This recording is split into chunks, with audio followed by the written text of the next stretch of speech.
नमस्कार, news nation sports देख रहे हैं आप। आपके साथ मैं हूं मनोज चहल, मेरे साथ लक्ष्य शर्मा मौजूद हैं। लेकिन भारत बनाम इंग्लैंड टेस्ट सीरीज ये काफी इंपॉर्टेंट टेस्ट सीरीज होगी, क्योंकि 5 टेस्ट मैच खेले जाएंगे। WTC पॉइंट ऑफ व्यू से देखें तो टीम इंडिया के लिए ये सीरीज कहीं ना कहीं डिसाइड कर देगी कि क्या आप फाइनल में जाओगे या नहीं जाओगे, क्योंकि 5 टेस्ट हैं। सर, आपसे ये पूछना चाहता हूं मैं कि टीम इंडिया की स्ट्रेंथ क्या है और वीकनेस क्या है इस। देखिए, सबसे पहले तो आपको बता दें कि ये बेस्ट वर्सेस बेस्ट की लड़ाई है, क्योंकि इंग्लैंड को कमजोर समझना, ना टीम इंडिया वो गलती करेगी ना हम वो गलती कर रहे हैं, क्योंकि 2012-13 में गलती करी थी, भुगता था 2-1 से हम सीरीज हारे थे। लेकिन इस समय की इंग्लैंड की टीम में और उस समय की इंग्लैंड की टीम में बहुत ज्यादा फर्क है। बल्लेबाजी हालांकि अभी भी मजबूत है, लेकिन गेंदबाजी खासकर स्पिन डिपार्टमेंट काफी वीक है। आपने ताकत पूछी टीम इंडिया की, तो देखिए ताकत सबसे बड़ी है। 3 खिलाड़ी इस टीम की सबसे बड़ी ताकत है जो आपको इस सीरीज जिता के देंगे। तीनों स्पिनर हैं, अक्षर पटेल, रविंद्र जडेजा और आर अश्विन। अगर ये तीनों चले तो फिर इंग्लैंड का कोई भी बल्लेबाज नहीं चलेगा, सब आएंगे और चले जाएंगे। बिल्कुल। और देखिए, टीम इंडिया के पास सिर्फ गेंदबाजी नहीं बल्कि बैट्समैन भी ऐसे हैं जो सिंगल हैंडेडली मैच जिता सकते हैं। और टीम इंडिया के पास सबसे बड़ा तुरुप का इक्का कहें या एक्स फैक्टर कहें तो विराट कोहली होगा। सर, विराट कोहली इतना एक्सपीरियंस उनके पास है, आंकड़े खुद गवाही देते हैं।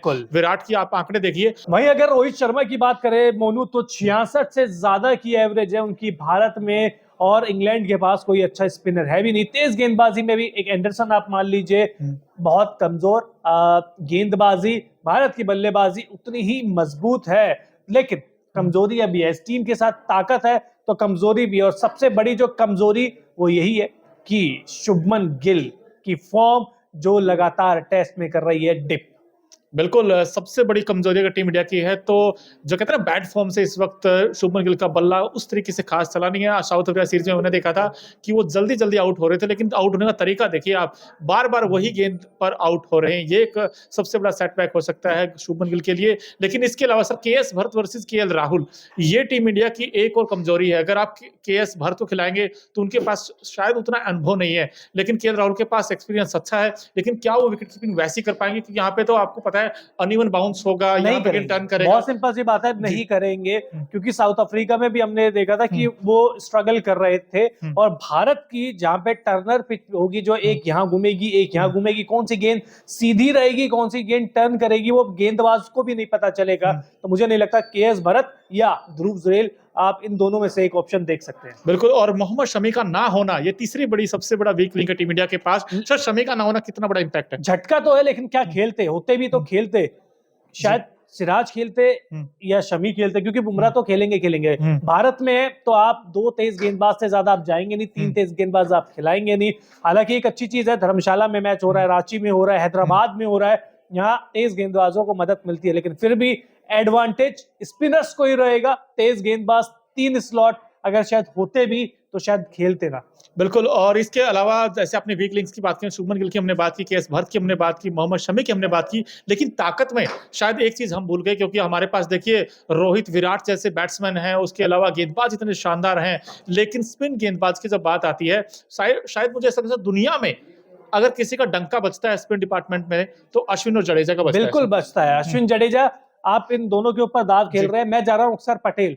अक्षर पटेल की गेंद जैसी जो घूमेगी ना, अंग्रेज बल्लेबाजों को कुछ समझ में नहीं आएगा कि क्या हो रहा है, कहां से गेंद आ रही है, कहां को जा रही है। मेरे हिसाब से इस सीरीज के तुरुप के इक्के साबित होंगे भारत की तरफ से अक्षर पटेल। बिल्कुल। और हमने बात की थी अश्विन और जडेजा की, अगर आप इनके आंकड़े देखोगे दोनों के तो वाकई काबिले तारीफ है। अश्विन के देखिए 95 टेस्ट मैच खेले उन्होंने, 3193 रन बनाए हैं, और 50 जो 50s है वो 14 है उनके नाम देखिए। और विकेट्स की बात है 490 विकेट, यानी कि 490 विकेट उनके नाम है। वहीं उनके जोड़ीदार रविंद्र जडेजा की देखेंगे तो 68 टेस्ट मैच खेले हैं और 2408 रन बनाए हैं बल्ले से, और 19 बार उन्होंने 50s भी लगाई है, यानी कि बैट से अच्छा खासा कंट्रीब्यूट कर सकते हैं। और विकेट्स देखें 275 विकेट हैं, और 42 रन देकर 7 विकेट उनका कहते हैं ना बेस्ट परफॉर्मेंस है। अश्विन और जडेजा से कैसे निपटेगा इंग्लैंड, ये भी सबसे बड़ा चैलेंज रहेगा। शायद इंग्लैंड के बल्लेबाजों को भी नहीं पता कि कैसे निपटेंगे। और लेकिन देखिए, तैयारी चाहे कितनी कर लीजिए, लेकिन इन दोनों ही गेंदबाजों के पास इतना कैलिबर है कि किसी भी पिच पर गेंद को घुमा सकते हैं। कॉन्फिडेंस इनके पास है, भारत में रिकॉर्ड बहुत अच्छा है, तो आप सारी चीज देख लीजिए। और हर तरफ से मैं एक ही चीज कहूंगा कि इंग्लैंड के लिए एक चीज आ रही है, बुरी खबर। बुरी खबर। और इससे बुरी खबर ये भी है कि अगर हम आंकड़े देखें दोनों टीमों के, तो वो काबिले तारीफ है। अगर हेड टू हेड रिकॉर्ड की हम बात करें, तो अब तक 131 टेस्ट मैच खेल चुके हैं दोनों टीमें। जी हाँ, India versus England head to head records 131 test match, जिसमें भारतीय टीम ने जीते हैं 31 और इंग्लैंड ने जीते हैं 50 टेस्ट और ड्रॉ मैच हुए हैं 50। ये हमने ओवरऑल आपको रिकॉर्ड बताया है, लेकिन इंडियन कंडीशंस में आई थिंक हॉट फेवरेट अगर कोई होगा तो टीम इंडिया ही होगी। और ये इंग्लैंड का स्क्वाड अगर आप देखें लक्ष्य सर, इसमें आपको क्या ऐसा लगता है, कौन ऐसे खिलाड़ी हैं जो सबसे बड़ी ताकत है इंग्लैंड की? जो रूट सबसे बड़ा नाम, सबसे बड़ा काम इनका रहेगा। हालांकि बेन स्टोक्स भी है, लेकिन स्पिन के खिलाफ कौन सबसे अच्छा खेलता है?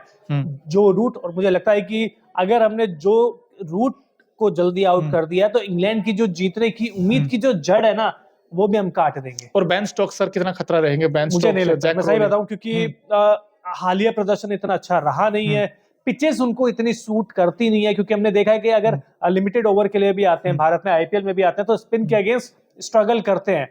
और यहाँ पे 3 स्पिनर्स के साथ खेलना बहुत मुश्किल हो जाएगा। बिल्कुल। और जब वीकनेस की बात की जाए तो इंग्लैंड की वो उनकी स्पिन डिपार्टमेंट, जैसे आपने बताया, ओली पोप और रेहान अहमद, सर ये कितना इंपैक्ट डाल सकते हैं? अनुभव देखिए ना, तीनों के पास बिल्कुल भी अनुभव नहीं है। रेहान अहमद 3-4 टेस्ट मैच खेले हैं, ओली पोप भी बहुत कम खेले हैं, लीच थोड़ा बहुत क्रिकेट जरूर खेले हैं, लेकिन भारत में एक्सपीरियंस कैसे उनको, क्योंकि आपको पिच तो मिल जाएगी, आपको घुमाने वाली वो कहते हैं ना कि काबिलियत भी तो चाहिए। तो मुझे लगता है बहुत कम चांस है भारतीय बल्लेबाज उनको अब बड़ी अच्छे से खेल लेंगे, आसानी से खेल लेंगे। और अब देखिए, अब ऐसे तो बहुत कहना, यहाँ कहना आसान है, वहां पे कैसा प्रदर्शन, क्योंकि आपको याद होगा क्रेजा भी जो ऑस्ट्रेलिया के स्पिनर थे, अपने पहले ही मैच में 8 विकेट ले गए थे इंडिया के। तो आपको किसी भी गेंदबाज को हल्के में नहीं नापना। बिल्कुल। और जैसे सर आपने बताया, 2 प्लस पॉइंट है इंग्लैंड के लिए। एक तो 2012 में जब टीम इंडिया सीरीज हारी तो सिर्फ और सिर्फ इंग्लैंड से हारी थी, और उसके बाद दूसरी चीज ये भी है कि हैदराबाद में शायद उतना टर्न नहीं करेगा गेंद। बिल्कुल नहीं करेगा। और अगर भारत में किसी टीम ने अगर टक्कर दी है तो वो इंग्लैंड ही है जिसने टक्कर दी है, क्योंकि आप देख लीजिए, चाहे साउथ अफ्रीका आए, चाहे ऑस्ट्रेलिया है, लेकिन इंग्लैंड ही वो टीम है। क्योंकि 2012 में आपने देखा होगा कि भारत को भारत में हराया था, आखिरी टीम थी जो भारत को हरा के गई थी घर में। तो कॉन्फिडेंस तो होगा, बहुत सारे बल्लेबाज ये कॉन्फिडेंस लेके चलेंगे कि अगर वो वाली टीम हरा सकती है तो हम भी हरा सकते हैं। बिल्कुल हरा सकते हैं। और जैसे हमने बताया टर्न नहीं करेगा, तो ऐसे में जो बैट्सबॉल हम बात करते हैं, तो इंग्लैंड के पॉइंट ऑफ व्यू से देखें तो ये अच्छी खबर है। लेकिन टीम इंडिया के लिए अच्छी खबर ये है कि हैदराबाद में अब तक टीम इंडिया एक मैच भी नहीं हारी है, ये सबसे अच्छी खबर है। तो एक्साइटिंग सीरीज होगी, मजा आएगा दोस्तों इस सीरीज में, क्योंकि 5 टेस्ट है। मेरा तो ये मानना है कि टीम इंडिया 4-1 तो आराम से जीत लेगी। सर आपको क्या लगता है? मुझे 4-0 लग रहा है, एक मैच ड्रॉ करवा लेगी। जी, तो देखिए हमारी तो प्रेडिक्शंस होगी, लेकिन आप भी बताइए आपको कौन लगता है, क्या इस सीरीज में टीम इंडिया क्लीन स्वीप तो नहीं कर देगी इंग्लैंड को, या आपको लगता है इंग्लैंड फाइट बैक कर सकता है और टीम इंडिया को हरा भी सकता है? क्योंकि बैट्सबॉल जब से आया है तब से इंग्लैंड ने क्रिकेटिंग जो है अटैकिंग क्रिकेट खेलना स्टार्ट किया है। तो मजा आएगा इस सीरीज में। लेकिन इस सीरीज का सबसे बड़ा एक्स फैक्टर अगर आपको कोई लगता है तो वो भी हमें बताइए। और वहीं अगर आपने न्यूज़ नेशन स्पोर्ट्स को सब्सक्राइब नहीं किया है तो जल्द से जल्द कर लीजिए। बहुत बहुत शुक्रिया।